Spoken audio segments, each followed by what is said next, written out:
اعوذ باللہ من الشیطان الرجیم، بسم اللہ الرحمن الرحیم۔ السلام علیکم۔ 1965 کی جنگ ختم ہونے کے چند ماہ بعد مدینہ منورہ میں ایک عمر رسیدہ پاکستانی خاموش بیٹھا آنسو بہاتے ہوئے روضہ رسول صلی اللہ علیہ وآلہ وسلم کی طرف دیکھے جا رہا تھا۔ یہ پاکستانی 11 ستمبر 1965 کو سیالکوٹ پھلوار محاذ پر شہید ہونے والے کوئٹہ انفینٹری اسکول کے انسٹرکٹر میجر ضیاء الدین عباسی کے والد گرامی تھے۔ میجر ضیاء الدین عباسی کے ٹینک کو دشمن کی توپ کا گولہ لگا، جس سے وہ شہید ہو گئے۔ جب صدر ایوب خان کی طرف سے میجر عباسی شہید کے والد اپنے شہید بیٹے کو بعد از شہادت ملنے والا ستارہ جرأت وصول کر رہے تھے تو ایوب خان نے ان سے ان کی کوئی خواہش پوچھی تو انہوں نے عمرے کی خواہش کا اظہار کیا، جسے ایوب خان نے قبول کر لیا۔ شہید میجر ضیاء الدین عباسی ستارہ جرأت کے والد جب روضہ رسول صلی اللہ علیہ وآلہ وسلم کے سامنے بیٹھے آنسو بہا رہے تھے تو خادم مسجد نبوی وہاں آئے اور وہاں بیٹھے لوگوں سے پوچھا کہ آپ میں سے کوئی پاکستان سے تعلق رکھتا ہے؟ میجر عباسی شہید کے والد نے خادم مسجد نبوی کے استفسار پر کہا کہ وہ پاکستان سے آئے ہیں۔ خدام مسجد نبوی صلی اللہ علیہ وآلہ وسلم نے ان سے پوچھا کہ پاکستانی فوج کے میجر ضیاء الدین عباسی شہید کا نام آپ نے سنا ہے؟ ان کو آپ جانتے ہیں؟ اس پر شہید کے والد نے حیرت سے کہا کہ وہی اس شہید کے والد ہیں۔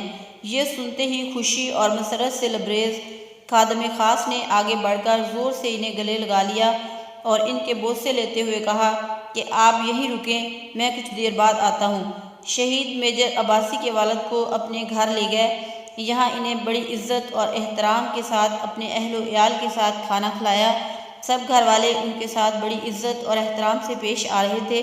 میجر عباسی شہید کے والد بہت حیران تھے کہ یا الہی، یہ کیا ماجرا ہے؟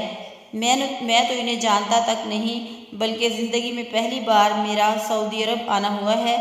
اسی شش و پنج میں تھے کہ خادم خاص روضہ رسول صلی اللہ علیہ وآلہ وسلم نے ان کے ہاتھوں کے ایک بار پھر بوسے لیے اور شہید عباسی کے والد کی حیرانگی دور کرتے ہوئے کہنے لگے کہ جب پاکستان اور ہندوستان کی جنگ ہو رہی تھی تو 11 ستمبر کی رات میں نے خواب میں رسول اللہ صلی اللہ علیہ وآلہ وسلم کو دیکھا کہ وہ اپنے جلیل القدر صحابہ رضوان اللہ تعالیٰ اجمعین کے ساتھ بیٹھے ہوئے ہیں۔